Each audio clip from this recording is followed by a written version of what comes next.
Assalamualaikum warahmatullahi wabarakatuh. Oke, kami dari kelas 11 KJ 1 akan vlog ke Lubang Buaya untuk tugas sejarah kelas 11. Sebelumnya izin untuk mengenalkan dari Nama saya Taufik Rahman. Nama saya Nur Diansyah. nama saya Rio Alrici. Nama saya Arafi Putra Aditya.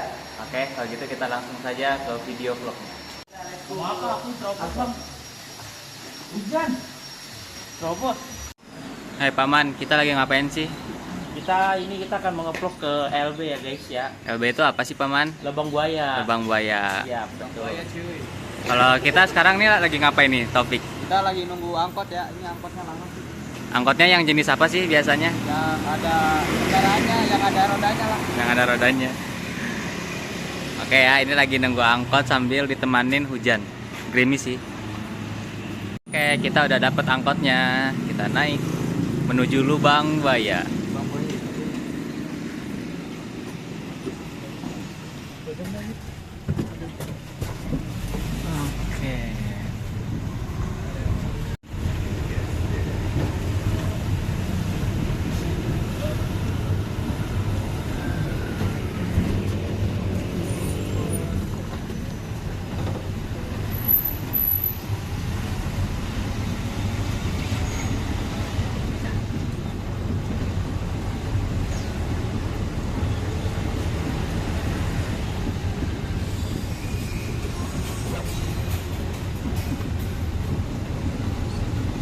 Gimana kalau belum lagi main sama ketemu tiga sama beli?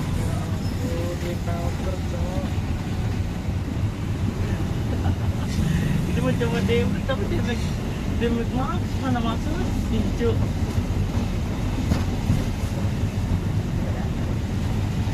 Torek sih cara kali debit weh.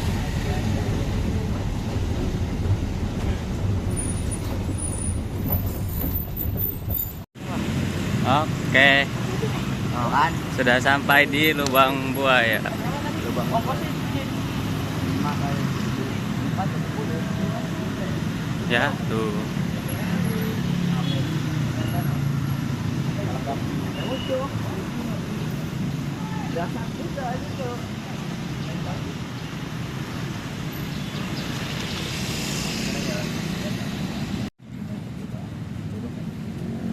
Oke, tadi turun dari angkot sampai nanti ke gedung utamanya di sebelah sana. Itu masih jauh ya, kira-kira berapa meter lah, mungkin 500 meter. Dan kita di sini jalan jadinya tuh ya. Ya, pokoknya masih jauh. Nah, itu dia. Nanti kita akan bayar dulu ke loket yang itu. Ya. Oke. Di antara kalian bertiga nih, ada yang udah pernah ke Lubang Buaya? Wah sering, karena ya setiap sejarah pasti periak sini mulu. Oh gitu. Kalau Paman gimana Paman? First time. First time? Yes sir. Kalau Taufik? Me too. First time juga? My first time. Yes. Oke. Emang bayar gimana sih? Oh itu tuh duit.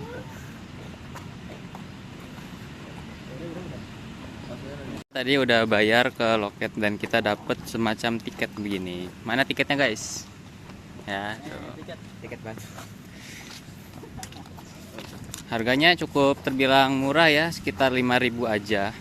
Dan kita udah bisa menikmati seluruh fasilitasnya di dalam nanti. Lihat-lihat museum, jalan-jalan ke lapangannya, dan nanti mungkin sampai ngelihat monumen Pancasila dan juga Lubang Buayanya. Ini adem loh guys. Kayaknya enak banget ya. Asri gitu ya Adit ya. Ini apalagi ada pohon-pohonnya masih banyak nih. Nah betul tuh. Adem buat mokel gitu. Hey Paman, kan kamu baru pertama kali. First impressionnya gimana? Kita kan belum mencoba ke depannya. Enggak, first impression. Maksudnya pandangan pertama di Lubang Buaya ini gimana gitu? Pandangannya. Nah, Ya ini cukup luas dan nyaman banget ya, karena kayak nih di sini tahu lah ya panas, tapi di sini kita rasa adem dan nyaman aja sini. kalau harapannya kalau pas nanti kita jelajah tuh kayak gimana? Harapannya I don't know. I don't know. Iya. Wah, kok gitu? Kita belum mencoba lihat bus di sana. Oke deh. Karena saya first time. Kalau topik gimana first impressionnya? Ya bagus sih, tempatnya keren, adem, banyak pohon. Tapi kan monumennya belum dilihat ya. Mungkin kalau udah lihat monumennya jadi lebih excited gitu ya. Oke deh, sip Taufik. Emang adem banget kan ya? iya adem banget sih sumpah. Kayaknya jogging di sini pun nggak akan kecapean banget ya. Tahu itu. Selamat datang di Monumen Pancasila Sakti.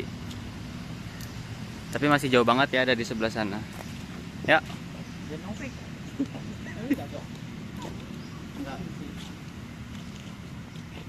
Ini adalah rute kunjungannya dari Lubang Buaya. Menurut Mudit, kita akan gimana dulu? Kita dari sini akan ke ruang 12 ini dulu nih kayaknya, FV 603 Saracen. Habis itu kita mundur ke 11, 10, terus 13, 15, 9, 14 nih. Habis itu nanti kita ke situ gak? Sampai ke nomor 3 nanti. Oh, sampai ke nomor 3. Emang ya, Dit? Iya. Oke ya. Oke ya. Oke. Sebagai juru pemandu jalan kita ya, kita serahkan ke ahlinya.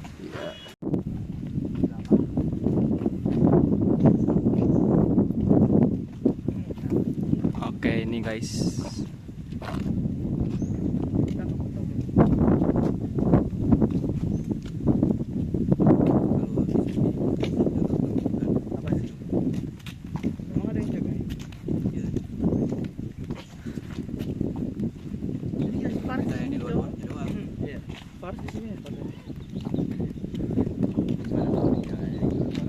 Kita masuk ke museumnya nggak, Dit? Tutup kan. Mungkin ke sininya aja nih, Dio. Oke, ditutup ya. Iya. Oke, ditutup. Nah, di sini ada sedikit penjelasannya nih. Serambi penyiksaan. Oke. Kita udah sampai di tempat ini ya, guys. Nah, dimana di tempat yang pertama ini ada serambi penyiksaan nih teman-teman tuh. Ya, ini adalah ruangannya di sini.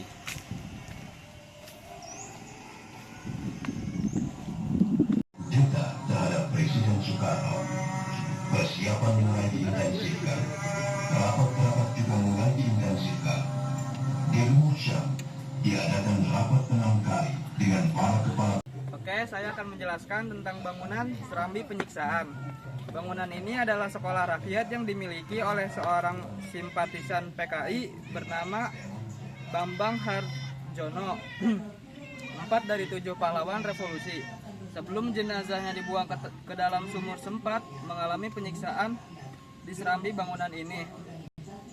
Serambi Penyiksaan adalah bangunan dari rumah penyiksaan di Monumen Pancasila Sakti pada 1 Oktober 1965. Serambi rumah itu dipakai oleh pelaku G30 SPKI sebagai tempat menawan dan menyiksa para perwira seperti Maijen S. Parman, Maijen Suprato, Brigjen Sutoyo, dan Letu Pierre Tendean sebelum mereka dibunuh dan dibuang ke sumur tua di dekatnya yang bernama Sumur Maut.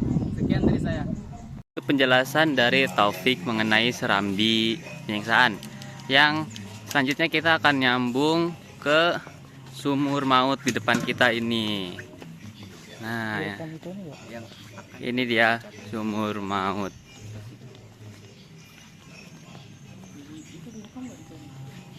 Ini dia.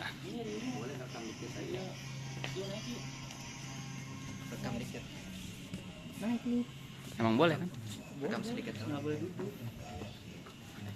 Ini dia. Tuh.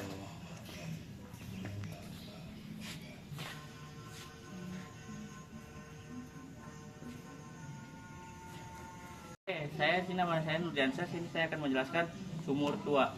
Oke, nama sumur tua itu disebut nama Lubang Buaya yang sudah lama dikenal masyarakat Indonesia, terutama ketika membicarakan sejarah kelam peristiwa G30 SPKI tahun 1965. Kawasan ini bukan hanya sekedar lokasi, melainkan simbol tragedi yang meninggalkan jejak mendalam dalam perjalanan bangsa. Hingga kini Sumur Tua di Lubang Buaya masih berdiri menjadi sebagai saksi bisu, menyampaikan kisah yang penuh darah dan air mata.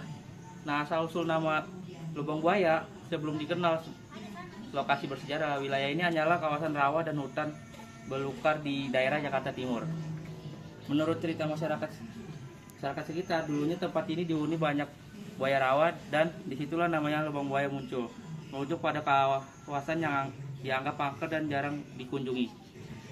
Pada malam 30 September hingga 1 Oktober 1965, 6 jenderal TNI dan 1 perwira muda menjadi korban penculikan. Mereka kemudian dibawa ke kawasan Lubang Buaya ini.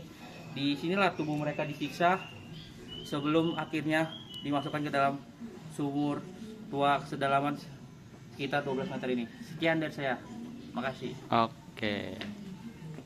Tua oleh Paman Nurdiansyah. Nah, sekarang kita akan move on ke dapur umum. Kita berjalan ke sebelah sini. Ya, ini adalah serambi penyiksaan yang tadi. Oke.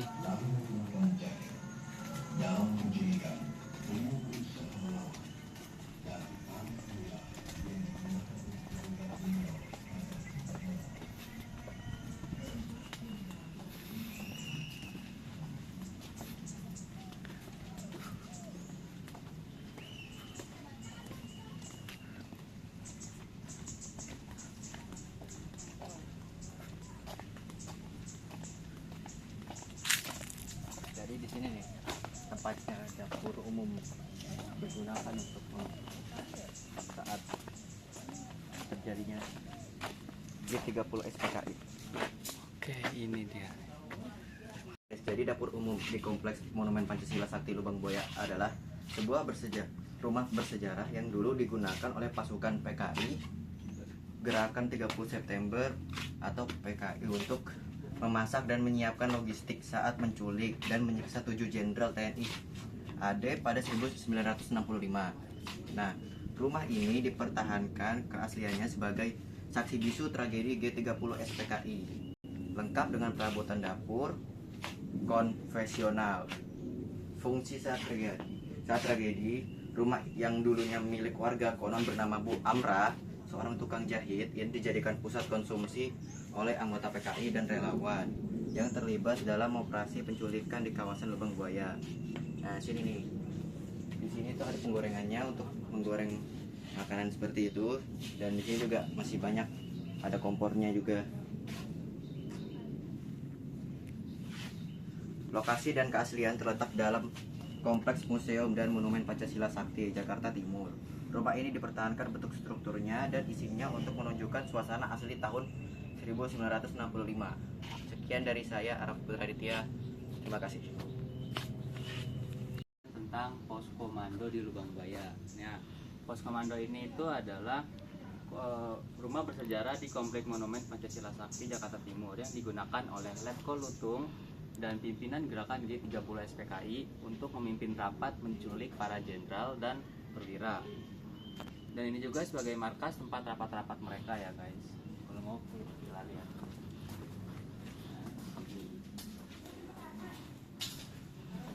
Nah, untuk bangunan pos komando ini tuh masih berdiri asli tanpa renovasi apa-apa. Maksudnya tuh masih 80%-nya itu asli seperti tukang tempat mesin jahitnya, furniturnya yang ada di sini. Ya. Nah, di tempat inilah para kawanan-kawanan pemberontak itu merapatkan untuk menculik para jenderal. Seperti itu. Nah, bangunannya ini masih sangat kokoh berdiri dibandingkan dengan dapur umum yang terbuat dari kayu-kayu ya. Kalau ini tuh terbuatnya dari beton gitu guys. Oke, sekian penjelasan dari saya. Oke, selanjutnya kita akan menuju ke yang terakhir, yaitu ada di sini yang namanya Monumen Pancasila Sakti. Wah, ini keren banget.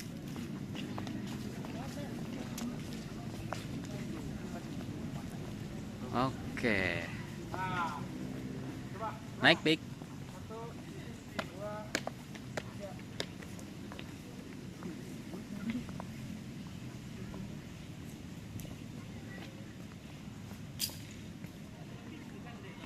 Baik, saya akan menjelaskan tentang Sofi, monumen dan patung Garuda. Monumen Pancasila yang berdiri megah ini adalah simbol kemenangan ideologi negara. Di puncak paling atas terdapat patung burung Garuda setinggi 17 meter yang membentangkan sayapnya. Angka 17 ini melambangkan tanggal kemerdekaan kita. Garuda ini tidak hanya sekadar hiasan, tapi merupakan pelindung dari 7 patung perwira TNI AD yang berdiri di bawahnya. Di bawah kaki Garuda terdapat relief melingkar yang menceritakan sejarah pemberontakan hingga penumpasannya. Yang menarik, posisi patung-patung ini sengaja dibuat menghadap ke arah sumur maut, seolah mereka sedang memberikan laporan terakhir kepada negara.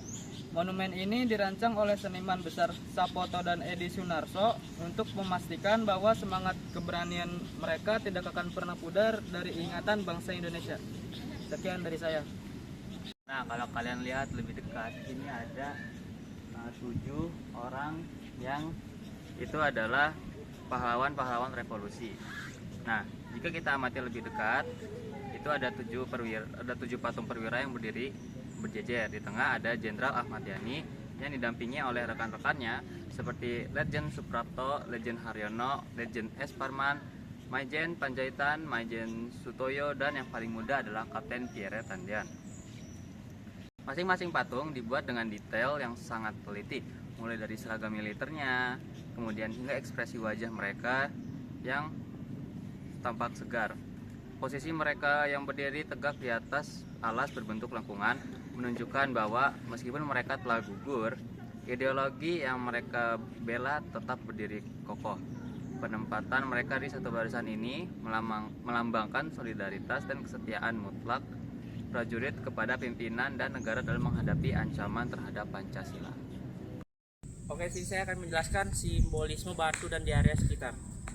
Terakhir, kita harus memperhatikan material yang digunakan monumen ini menggunakan batu. Alam yang kokoh, melambangkan kekuatan yang tak tergoyahkan. Area luas di sekitar monumen ini sekitar digunakan sebagai tempat upacara Hari Kesaktian Pancasila setiap tanggal 1 Oktober. Penataan ruangan dibuat sangat terbuka agar setiap pengunjung yang berdiri di sini merasa kecil di hadapan sejarah yang besar. Kesaktian Pancasila di sini bukan berarti hal yang mistis, melainkan bukti sejarah bahwa nilai-nilai Pancasila telah teruji oleh waktu dan konflik. Dengan berdirinya monumen ini, kita diingatkan bahwa persatuan adalah harga mati. Monumen Pancasila sakti bukan sekedar beton dan perunggu, tapi adalah pengingat bagi generasi kita untuk terus menjaga Pancasila dari ancaman apapun di masa depan. Sekian dari saya. Makna relief di dinding monumen di bagian bawah patung-patung situ tersebut terdapat dinding melengkung panjang dihiasi dengan relief tembaga. Relief ini sangat penting karena menceritakan kronologi peristiwa secara visual. Kita bisa melihat gambar situasi saat itu, mulai dari upaya infiltrasi masa penculikan yang mencekam hingga monumen saat jenazah para pahlawan diangkat dari sumur tua oleh Satuan KKO Angkatan Laut dari RPKAD. Relief ini tidak hanya bercerita tentang kekerasan, tapi juga tentang dukungan rakyat terhadap TNI dalam memulihkan keamanan. Mengamati relief ini seperti membaca buku sejarah dalam bentuk seni rupa. Pesan yang ingin disampaikan jelas bahwa setiap